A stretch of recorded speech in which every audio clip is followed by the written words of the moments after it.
I'm very, in many ways I'm in awe of her because she is an extraordinary person. And I honor that space. Often when I come to see her at Creative Growth, you know, she'll be very glad to see me for 5 minutes, and then she'll go. No, she won't stop. Sometimes I have to pick her up for a doctor's appointment or something. It's terrible. You know, getting her to leave her work is very difficult. So I really honor who she is in all of that.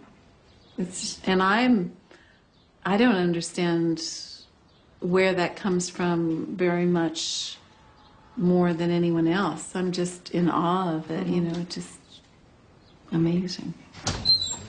Everybody buckled up? Yeah. All right, let's go.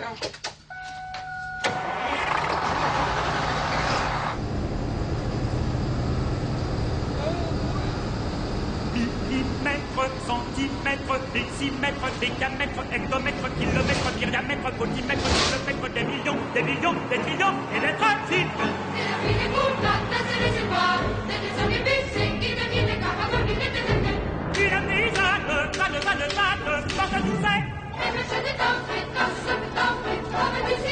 De la vinaigre coule, coule, coule, coule dans un réservoir.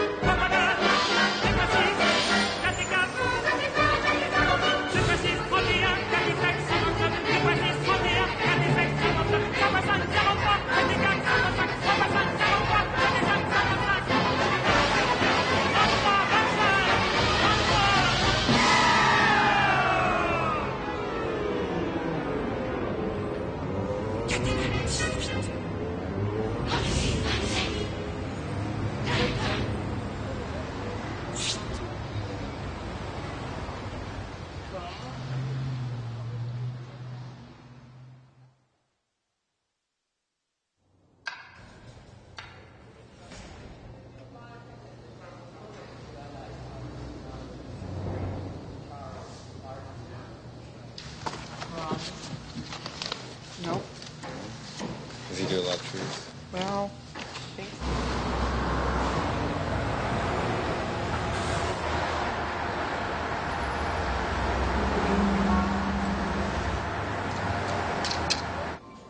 Hi, it's me. Do you have a few minutes to meet this morning? Jack Fisher is coming in at 10.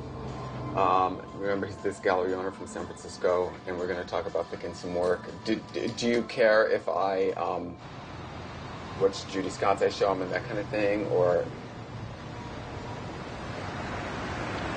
Okay. Hello.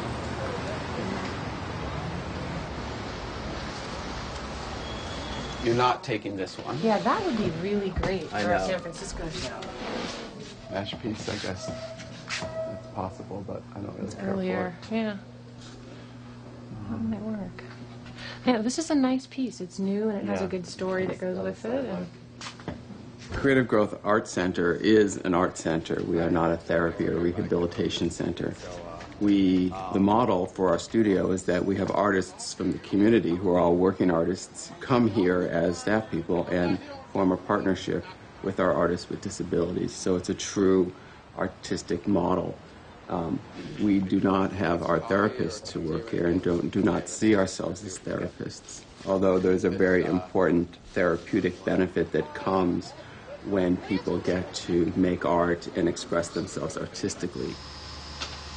And when our artists come into the door, they have access to this amazing kind of privilege, which is they get to be artists all day long.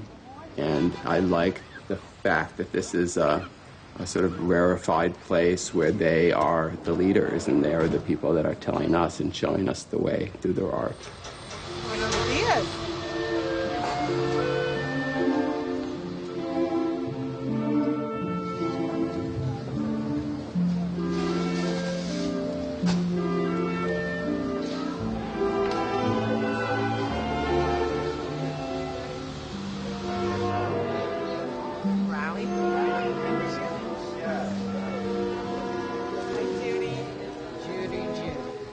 I got a jacket almost like yours, nurse.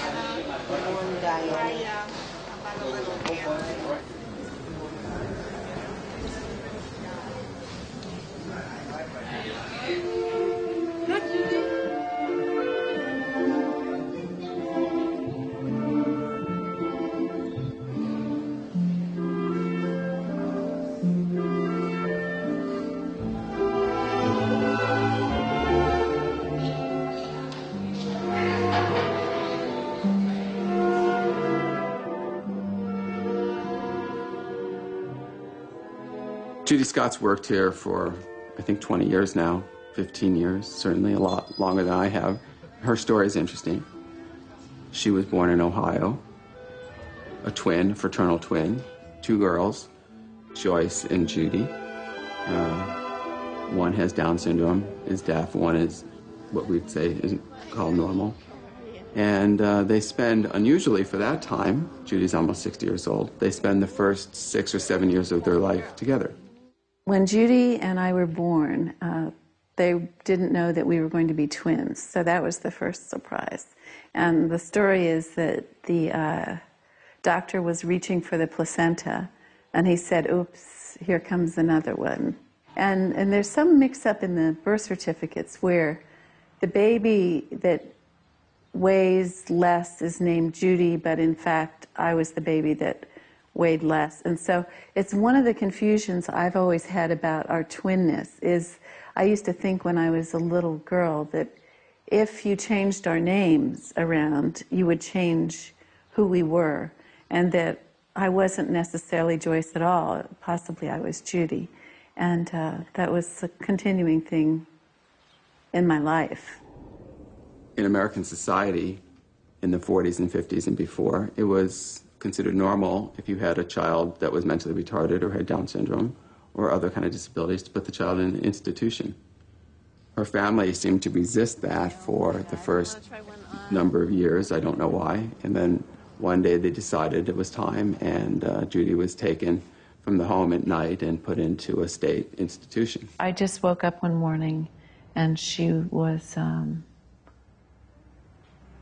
just wasn't there. And I remember just this cold space in the bed, and found my mother in the kitchen, and she had a nervous breakdown shortly after that, and at the time I remember her teeth chattering, going.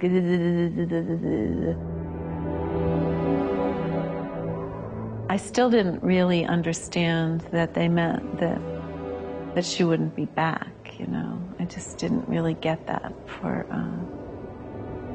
quite some time.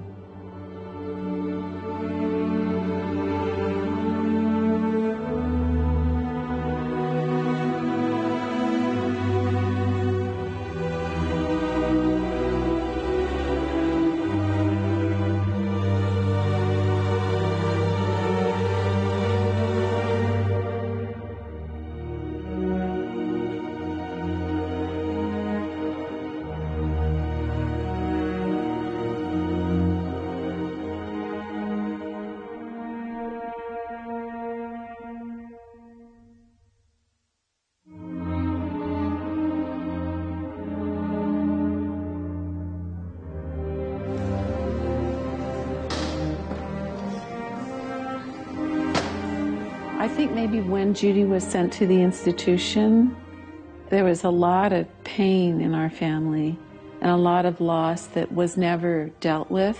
You know, it was just like the doors were shut, and, you know, everyone stopped talking about her. It was as if she stopped existing.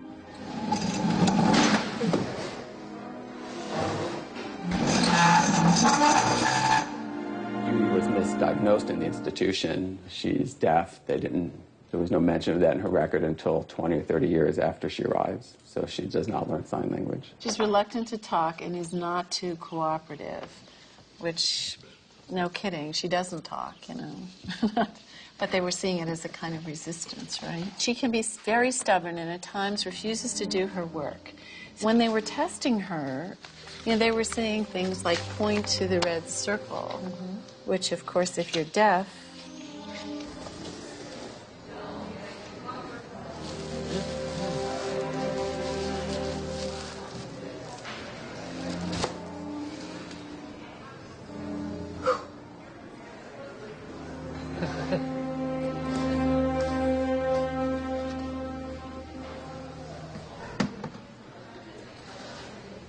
essentially, she's cut off from the world. She doesn't have hearing. She doesn't have speech. She doesn't have sign language. And she's been isolated.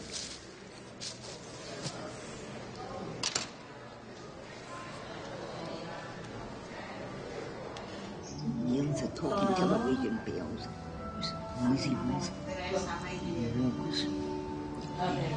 Judith. We move forward 30 or 40 years, and Joyce, who is living in California, and I think courageously decides that, well, you know, the decisions we made as a family then, or were made for us as a family, are not the decisions that I would make today. So I'm going to change that.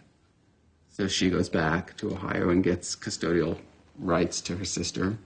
because I didn't feel any sense of control in relation to the decisions about our lives when she was institutionalized and when these things happened, that I just, that feeling stayed with me somehow. I just always thought she had to live in this institution. It was like my mind, it didn't move in any other direction about it. And then I went to this 6-day meditation, silent meditation retreat with, every day became more and more internally intense. And every day all the busyness in my life kept falling away, and these distractions, tremendous number of distractions. And then one day, I think it was about 4 days in, there was this very quiet place. And it was like in the heart of myself. There I was with Judy, and there we were together. And it was the clearest moment I've ever had, I think, in my heart or in my thinking or in anything, where I said, why should we be apart? There's no reason. There's no reason.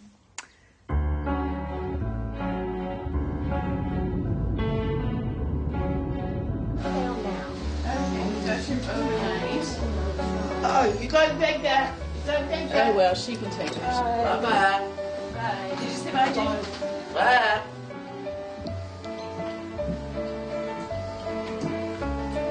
She likes to make it her own mind.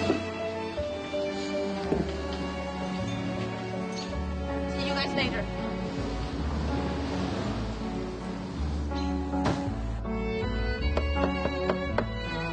Hi. Judy's waiting. Judy!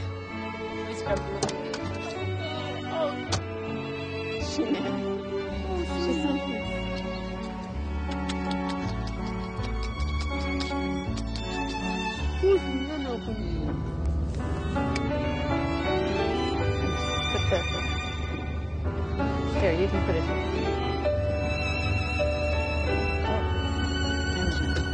The institution, in their final way of, I think, sort of mistreating Judy, puts her on a plane after having been in this institution for 4 years by herself and sends her terrified to California, where she's met by Joyce here. When Judy was coming to California, the plan through the institution was that there would be an attendant who would come with her.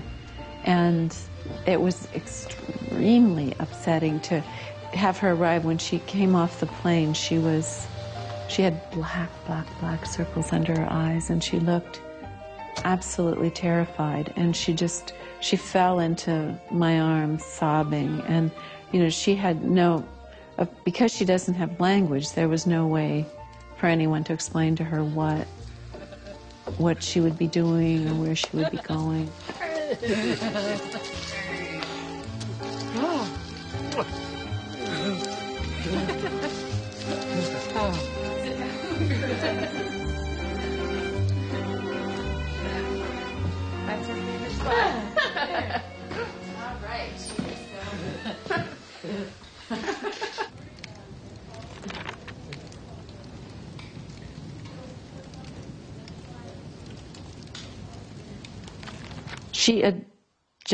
We adjusted, and we celebrated being together almost from the first moment. I mean, she came, we had a very small flat, and one of the rooms was made so it was her room, and then, that would be so great. you know, she had her own little drawers, and she very quickly said about, you know, organizing it. She's extremely organized. Organizing everything and putting her things where she wanted them to be. And she loved helping make dinner and helping clean up and just being part of a family. So it was absolutely wonderful. And Alana was only, I think, 10 years old. My first memory of her was when I went to meet her, she was living still in the institution in Ohio. I must have been like 8 or something like that. We drove all the way out there, and it was this huge old institution. Uh-oh. You are so funny. You're doing a good job, though.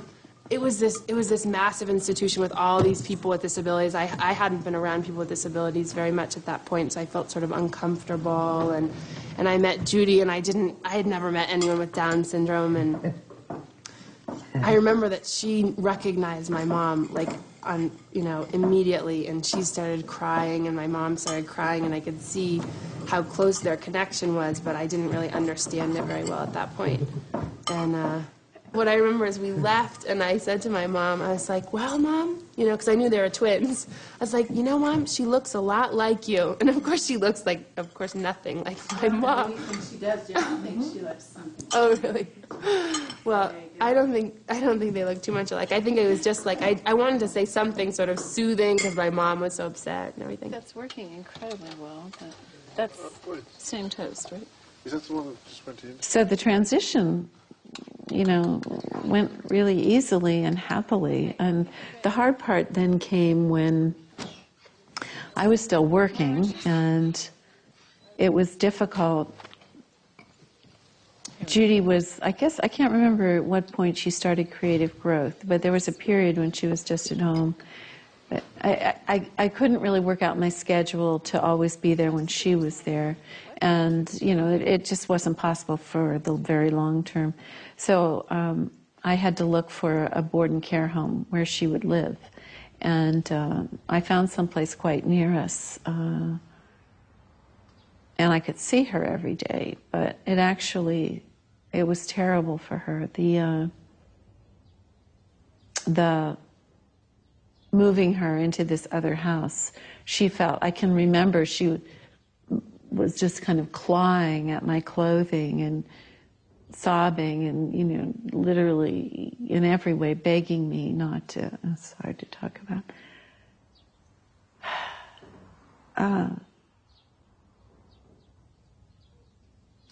not to have her go away again. Joyce, the sister who is a writer, feels that, I'm creative. She's my twin. She could be creative too. Hears about creative growth and brings her here. As I understand it, for at least the first 2 years or so, really did not engage in art making. What Judy would do is she would take a sheet of paper and she would scribble circular kinds of scribbles all the way across the paper, filling it on one side and then flipping it over and doing the same thing on the other side, completely filling the paper. Then she would lay it on the floor, pick up another sheet of paper and do the same thing. After she did maybe 3 or 4 of these kinds of scribbled drawings, she'd lose interest. We wanted her to be this, talented artist, because I think my mom even told me that people with Down syndrome tend to be quite creative, or they have better access to that side of themselves or something. So we would, sit her down with paper and pens, and she would make these just sort of like loop-de-loop drawings, and that was all she would do. And we were like trying to see the genius in it, and like, this isn't going so well and everything. And she'd often would bring out a pack of cards. She'd deal herself a hand of solitaire, and she would play cards for a while. I think essentially was trying to understand the environment around her, understand who she was and where she was. Well, Sylvia 70 came as a California Arts Council artist in residence, and she brought mixed media textile materials with her. I had kind of cordoned off an area where my supplies were, and I had a table of my own, and my students were gathered around, and she would watch us. And I would sometimes, wink at her or smile at her, or go over and see what she was doing. Judy liked Sylvia, and Sylvia liked Judy, and they became friends, sort of like sisters here in the studio. And one day, I believe in this idea of prepared spontaneity. It seems like a spontaneous act, but you realize she's been preparing for it for a long time. She picks up some wood and some yarn, and she wraps an object. And she creates, essentially, her first sculpture. And so she began to look in her box of tricks, and she brought out something that I think I had found at the ocean. Was like a piece of cork with some wire on it and some stuff, and she put that in there, and then she wrapped some yarn around that and the paper, and she was having a wonderful time, and we had all this paint, and she was painting, and then she got some sticks, some willows. She was just wrapping, and she was just having a wonderful time. That was really in the beginning for her. And this piece has been all over the world. And that was maybe the moment when she realized that she made something and it was done. It was finished.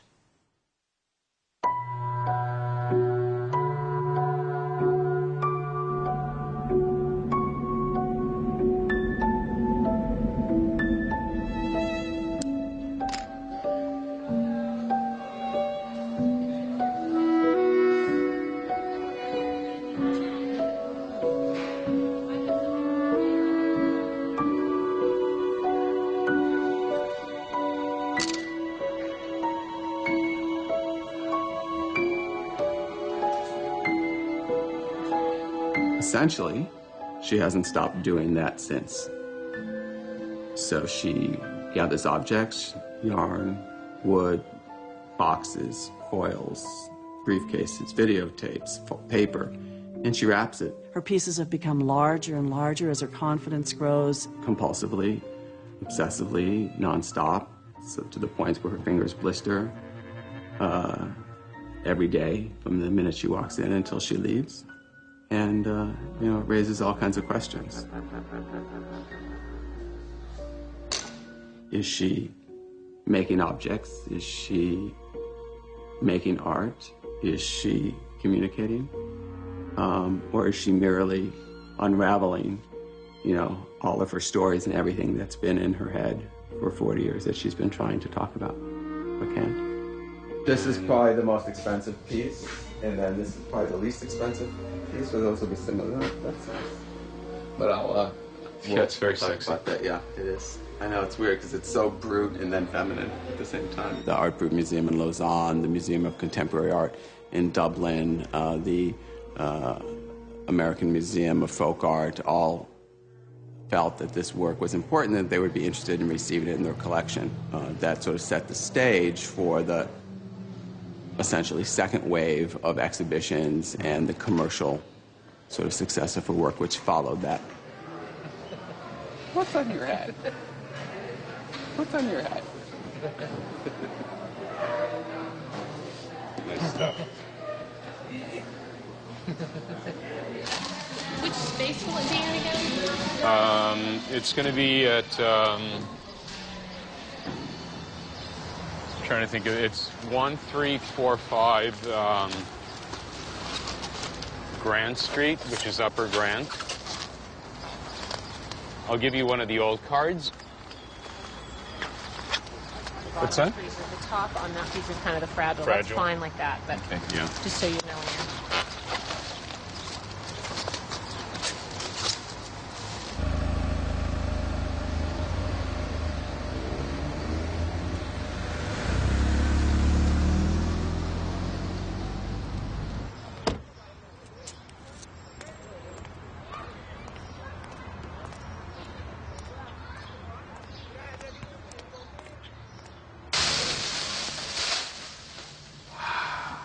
Qué belleza.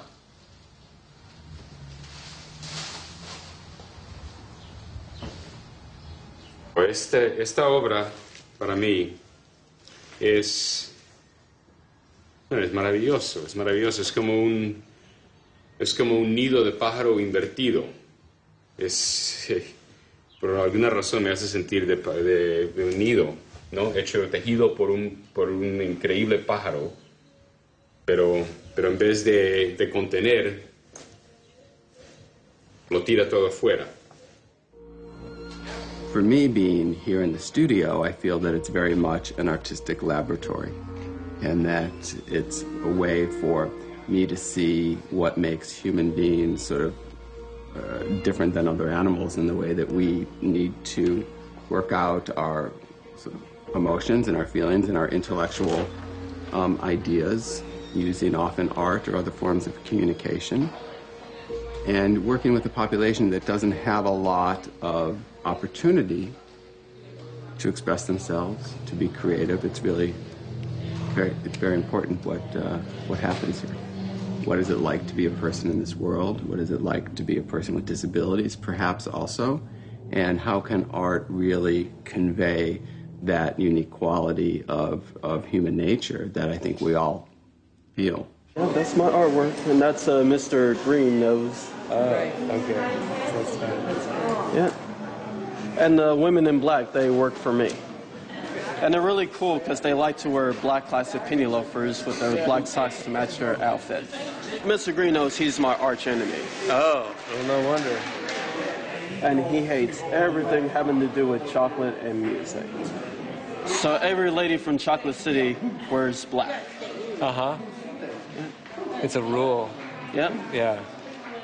So I said, anyone who doesn't like chocolate or music is not allowed in Chocolate City. And that's what Chocolate City 2004, which we transformed in Chocolate City 2005 with the fruit. Makes sense. So when it happens, I know that this excellent world of ours will be a wonderful place for me to live in.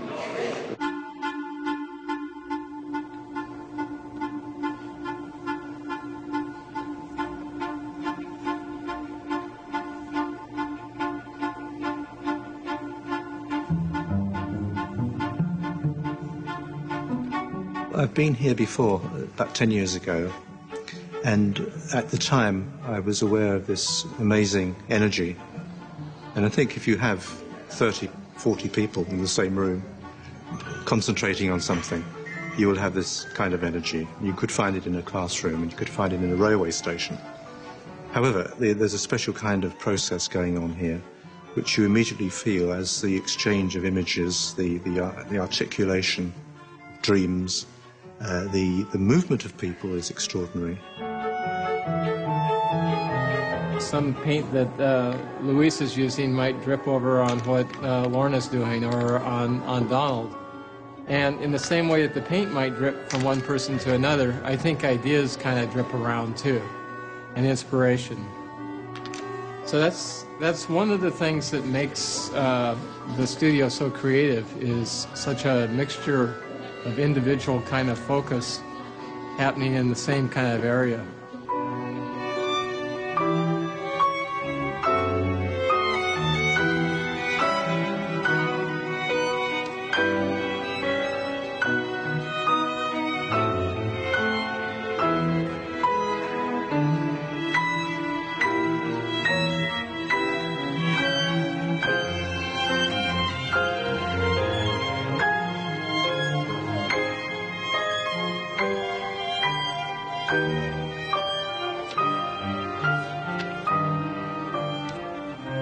I don't have a clue, really, some days when it's working so well, where it all comes from. And sometimes we're a little bit afraid to try new things or to change things because I don't think anyone really understands what it means to be creative, where that comes from, what the motivation is. And you must have wild dreams. I do. Yeah. Your stuff looks like a wild dream. Carl, Jake. Yeah. Gorbachev, Russian president. Remember A Russian? Right, That's a Russian name. Remember? He talked real fast. I remember he would let it go real fast. Remember every time I watch the news, his words were so quick. Yeah, I watched the words. Russian, Gorbachev, remember Gorbachev, he tried a war, and President Clinton made peace with him. I remember. Yeah, Russian. Yeah. Well, when we talk about outsider art, we're gesturing towards the idea of a process of expressive art making, of expressive mark making, which doesn't involve following an academic principle, doesn't involve an ambition to become a famous artist, doesn't involve a desire to make money or to please anybody, but is an autonomous process in which the individual is pursuing their own idea or their own desire to whatever end that is, perhaps to consolidate their idea of themselves, or perhaps to escape from the world that they're in, which isn't a very happy one, perhaps to exercise certain power in an area this big, whereas in the wider world they have no power. So it can be a form of escape. But very often it's a form of self-expression which hits you as a viewer with this intense concentration that is usually found in this sort of work, and which is, I think, the expression of something very, very urgent and essential to the life of that person. So that's why we respond to outsider art, because we're watching human beings struggling to find themselves and to find their voice. And that's, I think, something very moving.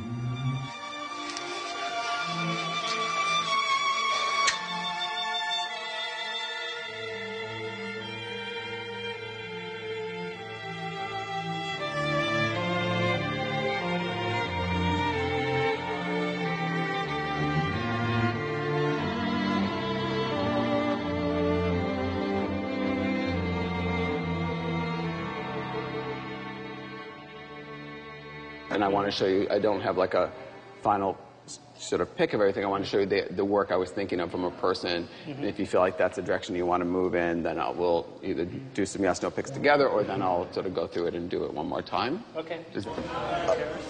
This is Carl Hendrickson. Carl's I'll show you his picture. Carl is has severe cerebral palsy, but he builds these chairs for himself in this house.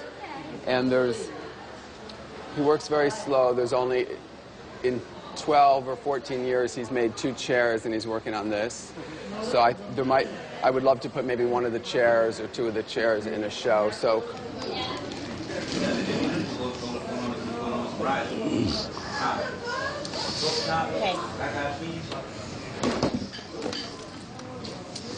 This is the chair I'm thinking of, and this is Carl, and this is the one he eats from in the kitchen that he built.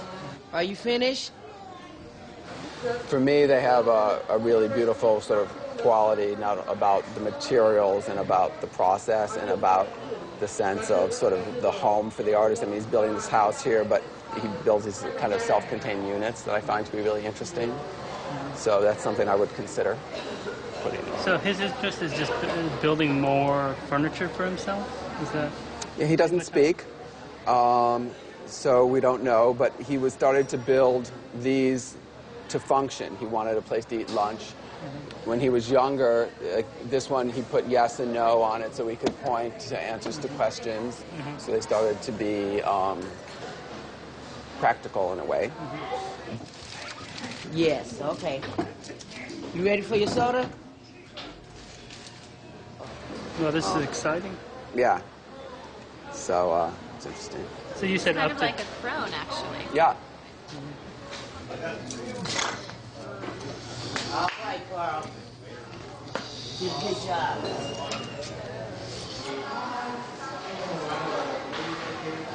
Carl's body is basically his measuring device. So he uses the length of his arm, the length of his leg, the length of his torso to determine his dimensions.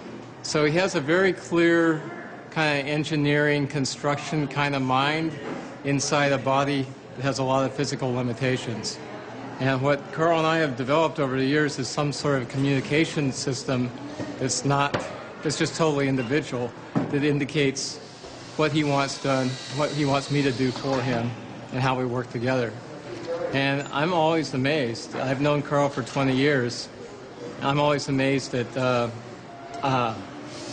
the clear conception he has in his mind and how well he can communicate without words and without using sign language, but just through gesture, pointing, and his enthusiasm.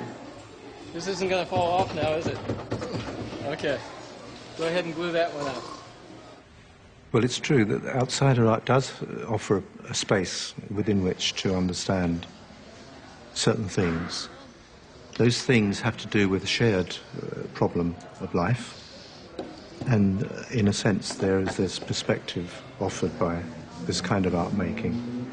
It leads, I think, above all towards the individual, so that one understands more clearly the dilemma of being a person and the very great difficulty of finding oneself as a person within a world which overwhelms you with alternatives and challenges and often ignores you when you think you've found yourself. So there's a loneliness about much outsider art, and it's a loneliness, I think, that many people share. In fact, it may be indeed intrinsic to being human, that you are a single person.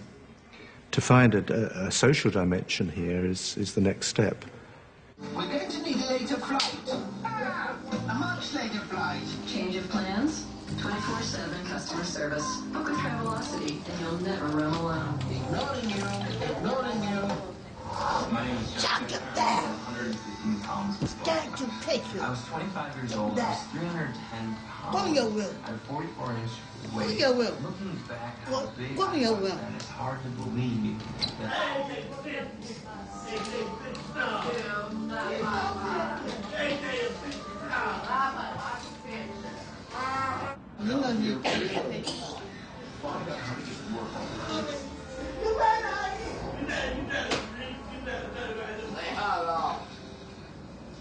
Yes, up to you. Many of the children still there. But we do have clothes.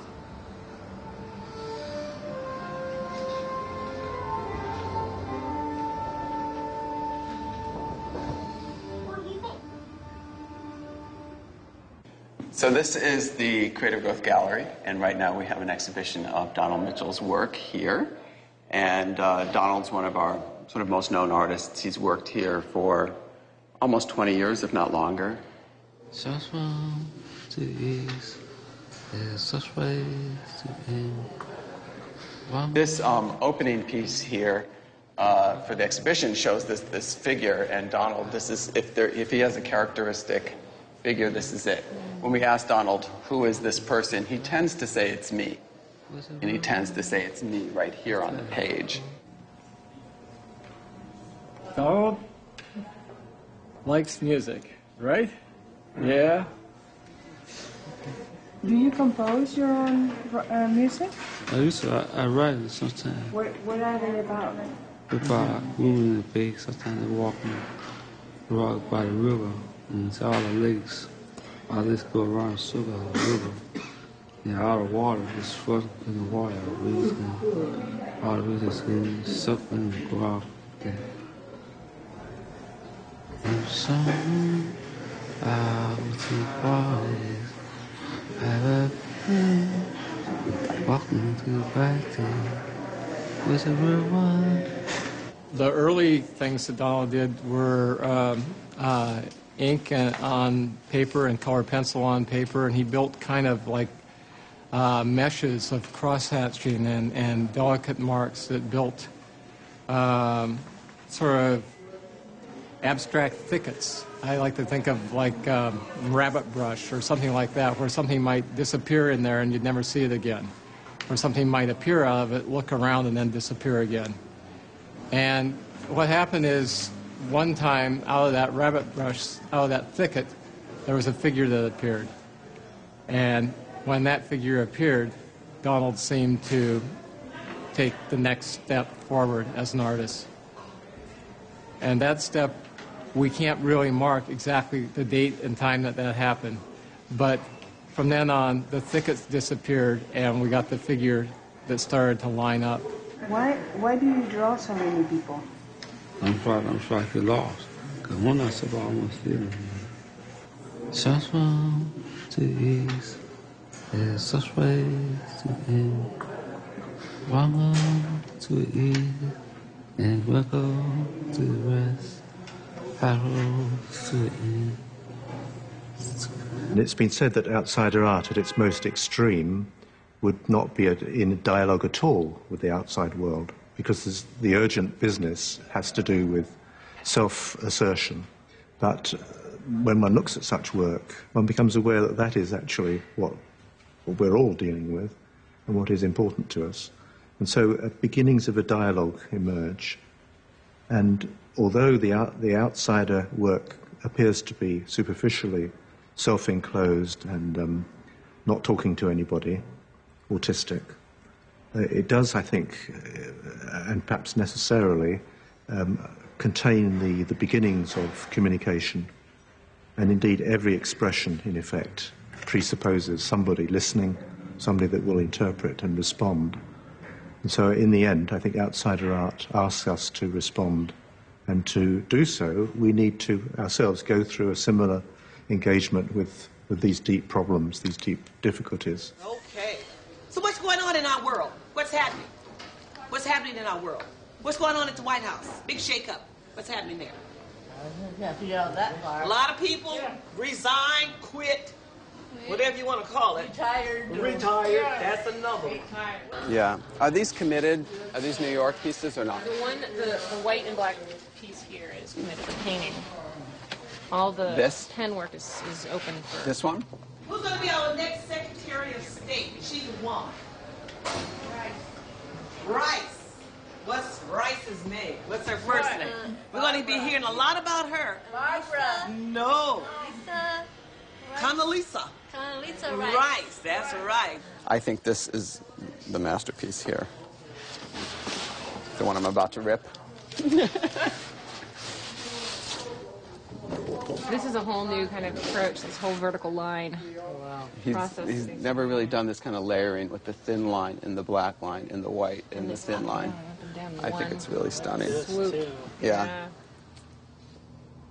I think that in Dan's work, this idea of repetition is very important, and I think it's very important for many artists. The idea of doing something again and again comes up, and it's kind of compulsive, or it's meaningful, or it's a kind of a language. I think it's a mystery. I don't know that it's really, we can never know for sure why Dan Miller repeats emotion with greater and greater urgency when he draws.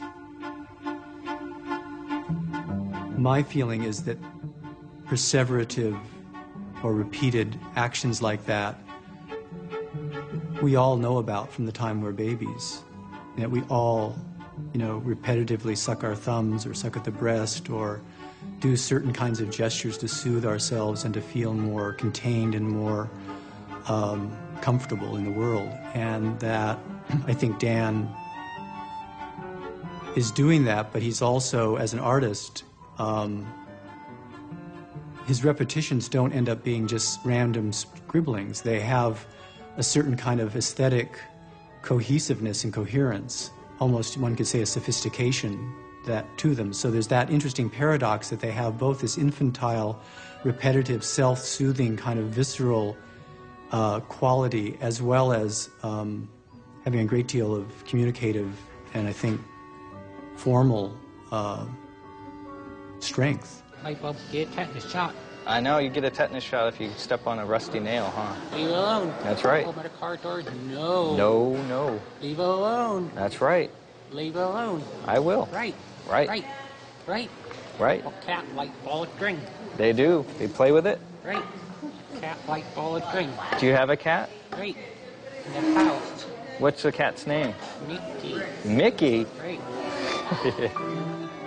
I think there is the danger of of a sense of loss of his own body integrity. There's a sense of explosive kind of disintegration that could occur.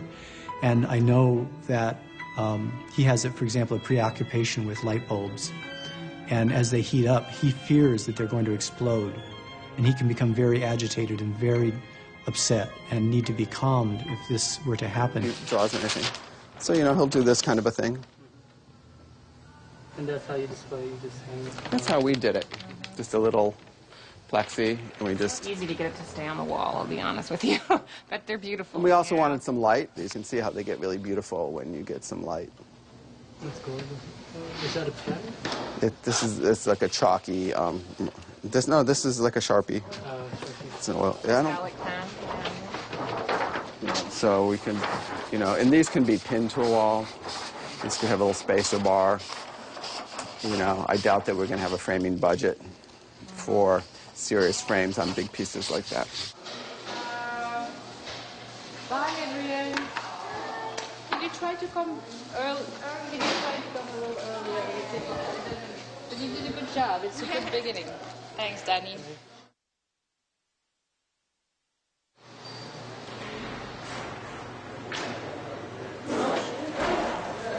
Oh, yes, you would.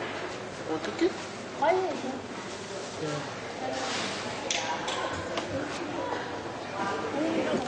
She don't like it when nobody takes her stuff.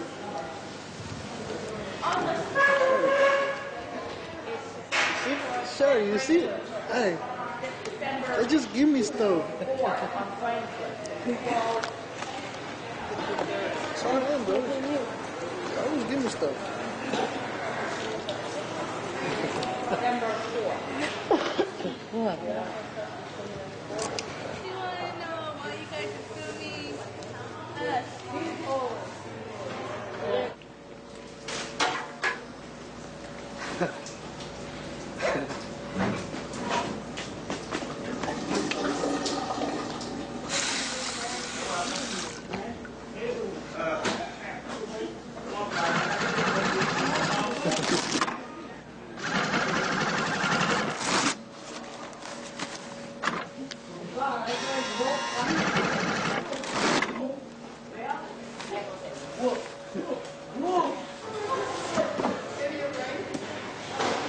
Do you have any of her work? I do. Do you know why? She has more than I do because she takes mine. What happens is that I am slightly more organized than my mother. I'm a slightly more organized individual, and Judy is also very organized. You are also very organized. It's our mother and my Judy's twin that somehow say that I'm not organized? somehow missed that gene.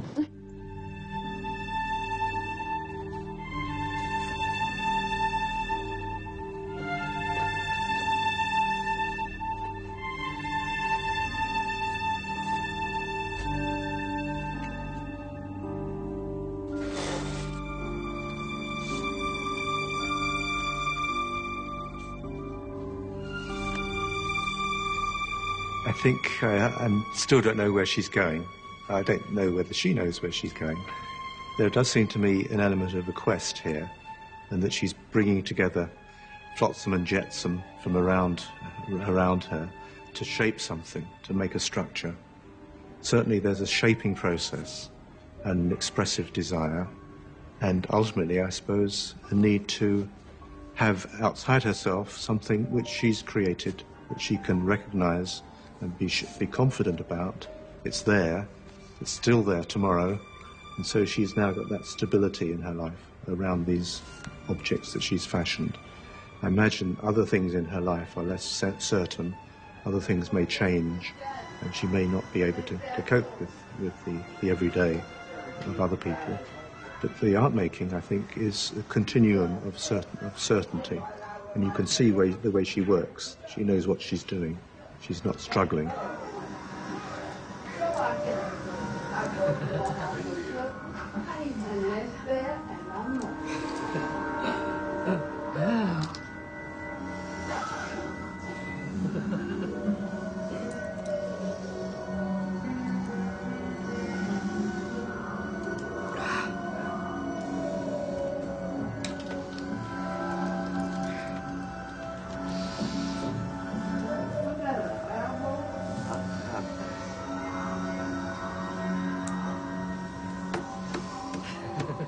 that a huge part of her healing in her life is her art and the creative process that she's engaged in with that. And there's many ways to look at it. There's the kind of hidden aspect of her work, and there's the layering and the protective quality of what she's doing.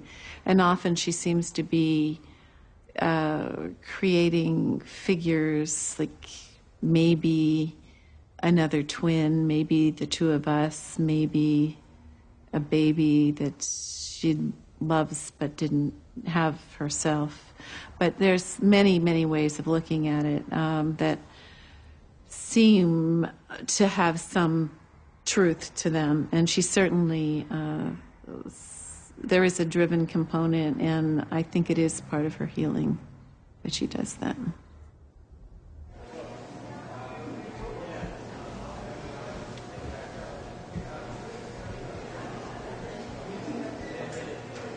Judy's artistic process is quite clear, simple. She finds objects, she steals objects, she takes what she wants, and she starts a new piece. She takes yarn from the rug making area, she takes it from supplies that people donate to the studio, she grabs things that she should and grabs things that she shouldn't. And like most people who've lived in an institution, she's afraid they're going to be stolen. So she puts them in boxes and she hides them, and she keeps them in her space. Now, the way the piece gets actually crafted is often more subtle. The sort of parts get assembled. Often it starts with big objects, cardboard or rough objects that form a basic skeleton or a shape for the piece. And then she adds fiber or fabric, and it gets softer and it starts to take another form. And then she moves often into a phase where it gets more delicately woven. Gentle little strings, and she wraps it, and if you watch her, she'll wrap and she'll cut the end and she'll tuck the piece back in. She's economical and she uses every piece, you know. Then she might change to a large fiber rope or something which will add bulk again to the piece and come back to this delicate weaving of a web or a net, or almost like an embroidery of the thread around the piece, which gets quite beautiful.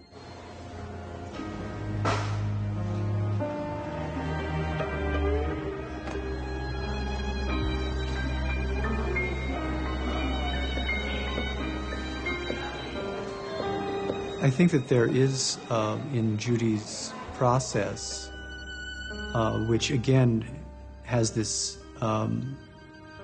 ingredient of repetition and of, in this case, moving thread through her hand and wrapping an object in repetitive movements, that there is an almost meditative quality to it.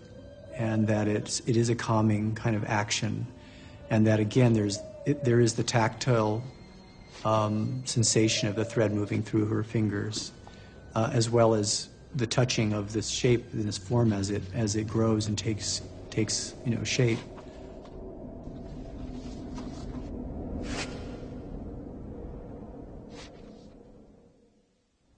Judith Scott works over here. She's working on this little time machine piece. Hi, Judy. Are you getting sick of people today? Maybe. I'm Renee. Nice to meet you. Great. So, Judy's working on this little baby, which... How long has she been working on it? This piece is about 3 weeks old. You'll see when we go upstairs and look at her work, this white stuff has made it into her previous 2 sculptures, and now she's using the spools on this. So it's interesting because this is such a large piece that I'm wondering how she's going to... where did you get this? What's that? A wheel? A wheel? What do you... A wheel? What? So she's the master. She's the leader. She's the queen. She works always at this table, always by herself. She goes around and gathers what she wants, and she does it. And when she's done, she will hand it over to me. I think she started wrapping the scarves around her head and wearing special hats and things when she started getting this sense of herself as an artist, or that somehow those two things came together. And And it seemed that the more her art pieces grew and the more recognition she received, the more elaborate her headpiece. She sometimes would wrap, 3 scarves and then some kind of very fancy thing on top of that. So I sometimes think of it as an expression of her self-esteem and her sense of herself as an artist. I think it goes with that.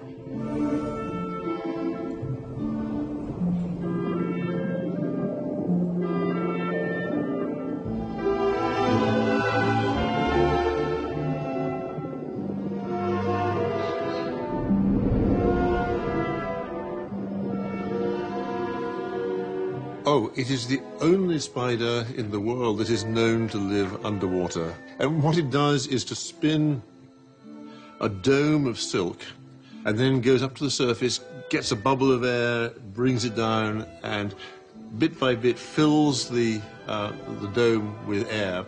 And then it lives inside that. And wherever it goes underwater, it has a layer of air bubbles over the surface. It has a very thick sort of a fur that is water resistant. What's that? Why do you have tape on your neck? It's on your neck. Oh, she's got a Band-Aid. You have to spotlight. What happened? Oh, no. Can you give that to me? What about this? How's that coming? Okay? When Judy finishes this piece, it's quite easy. It's finished, and she pushes it at you, and that's the end of it. And she doesn't want it back, and she'll go start a new one, and the baby's off into the world by itself. It's the way it happens. You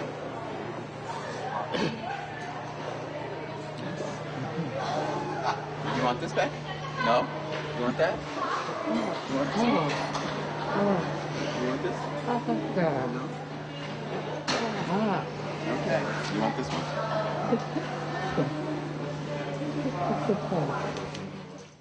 So Judy takes a lot of things that don't belong to her. So I guess according to the dictionary, she's a thief. I don't know where these things come from, and I don't know where they go, when she leaves. But it seems to be a cycle. They seem to come and they seem to go, and I think probably she's pretty even with her relationship with the world in terms of what she owes and what she is owed. So I think it works its way out. Let me just interrupt for a second. I can't find the car keys, and I can't look for the lemons with all the car keys. And I think someone took the car keys. Judy, do you have the car keys? The blue, you didn't move the car keys? So funny. So no one knows about the car keys. Is that it? Car keys. You didn't take the car keys out of the trunk, right? Okay, no lemon then. What are you going to do without the lemon? No, we need a lemon.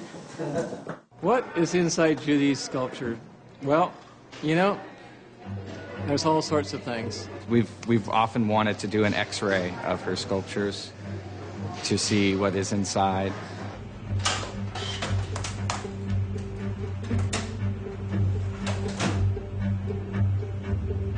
It used to be the cones that wool came on, the skeins that wool's wrapped around, would be always a component. It used to be cut out pieces of pine, of wood. How many X-rays do you want to take of this? Fabric scraps or pieces of cardboard. But also, it's all kinds of things, like an electric fan that might be taken apart, maybe a bicycle wheel. It could be a chair. There was a children's chair here that she started wrapping. There was a grocery cart off the street missing 2 wheels that a homeless person had left out in front of Creative Growth that came in. That became a sculpture that was wrapped in.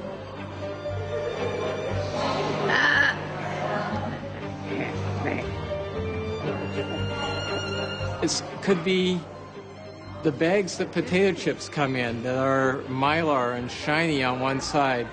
Once Judy became more famous after the book, donations of objects started appearing and materials. Someone that worked for a printing company donated, you know, like a piece of Mylar with Lay's potato chips on one side and silver on the other that would probably, you know, do like a Cristo wrap of this building.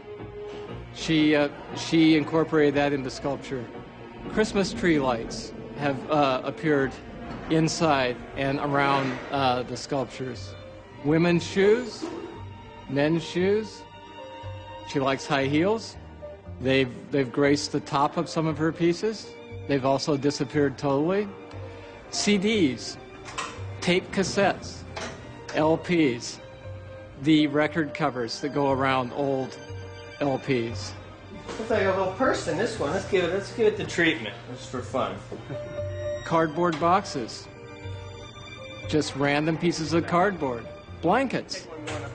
A blanket that may be folded will all of a sudden be patched on like a Band-Aid on the side of a piece and then get incorporated with yarn to go around it.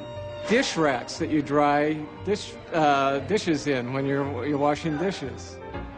And things that are interesting abstract shapes, when they don't have anything in them, will become part of an armature or maybe a crowning part of something. But it usually doesn't stay the crowning part, it gets wrapped over. Sometimes these pieces show their identity, these objects that are inside the sculptures, but generally there's just a glimpse of bits of them. One particular piece that I always liked was a sculpture that had a doorknob on it. And it's a small piece, it's about this big. And there must have been a donation of hardware. She found a brass doorknob. It was incorporated right in the center, like the navel of this piece. And it wasn't covered, but it was wrapped so it was stuck on there. It was like you could turn the doorknob. And it was like, if you could turn this the right way, you could open this world and find out what Judith Scott was all about. But you can't. And that's the enigma that makes her sculpture interesting.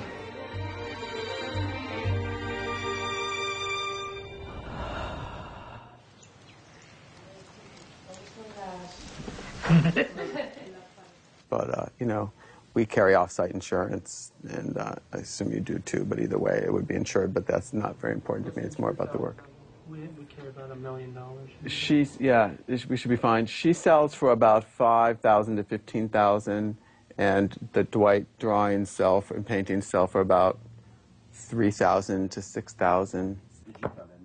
Right, so we thought if we wanted to do a couple of signature pieces. Not like all, of course, but I mean, just like, you know, so I was thinking like, you know, if you wanted somebody like this or a couple of these around the people whose work we show. I'm sorry, I lost you. You lost. No, that's cool.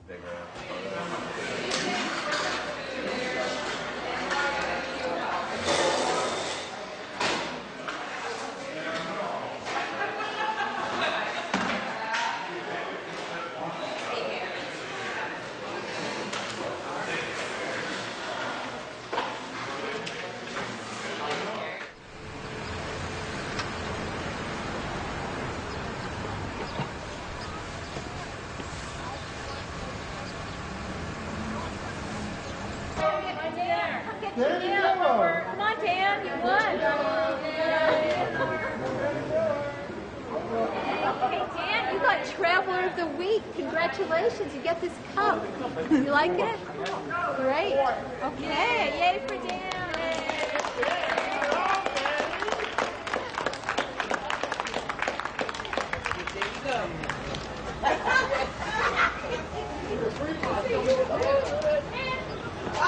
Kids! You go pay for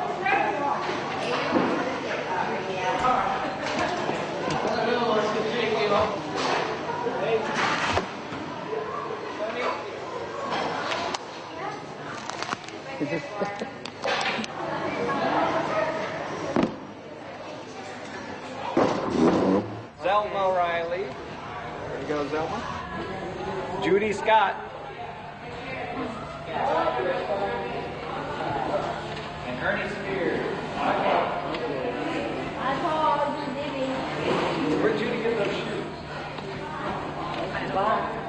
Are those anybody's shoes? No, not mine. Judy's shoes? I don't know. So I don't know whose shoes they were, but I don't know if somebody went home barefoot that day, or once she is out the door, you can't really get Judy back in. So I wanted to find out whose shoes they were, but at that point it was a lost cause. She's a very determined collector.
I just keep coming back to this sense that it's really unpretentious and straightforward, and like there's a spiritual nature. There's a heart in it, and it's refreshing. Yeah. I think it makes us think a little bit more about the motivation behind the art, knowing that these people aren't creating it for money. They're not doing it because they.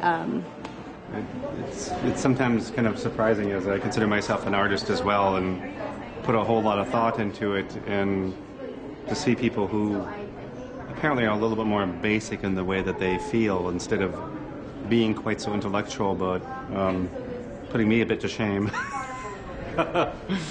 It's kind of a little embarrassing.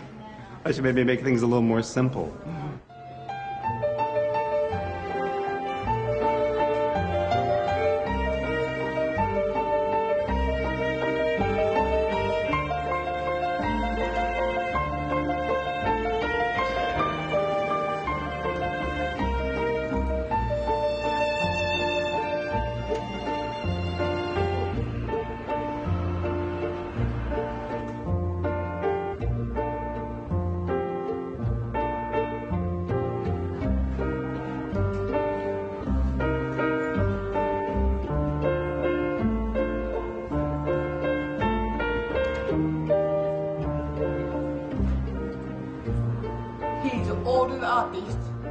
Young artist.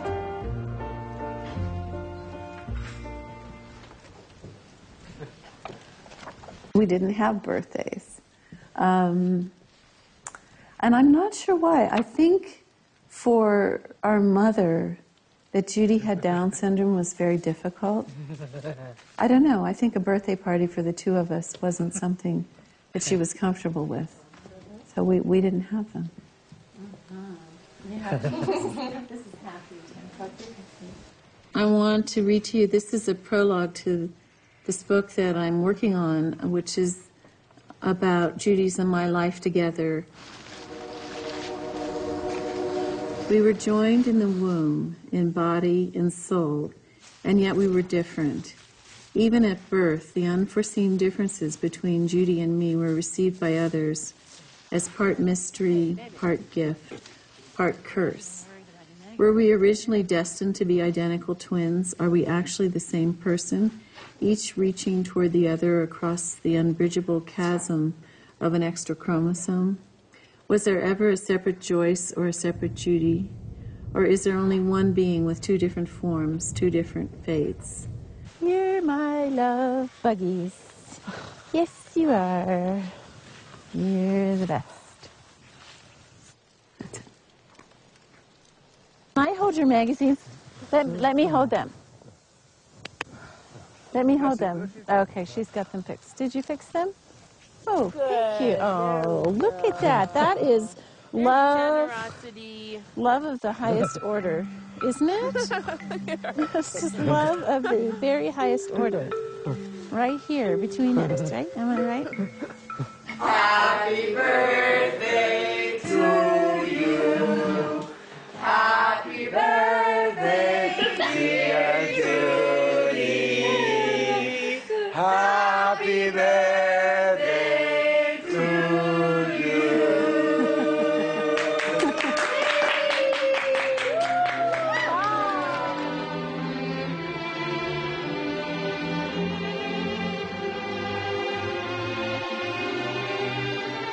So, Judy died on that Monday night with her sister in Joyce's arms. They were at the cabin together, and they had gone to dinner, and they'd come back, and Judy was, I think, feeling a little upset, and they weren't sure if it was she had eaten too much or something, but she stopped breathing and died that, relatively peacefully and quickly, but suddenly with her sister. So it was really, they don't spend that many evenings together in the course of a year, so it was really almost remarkable timing that the twins, here they are born together, and then here they are, with Judy dying with Joyce. There they are, the twins again together. So a very sort of sad moment, but also a peaceful one and, the right one.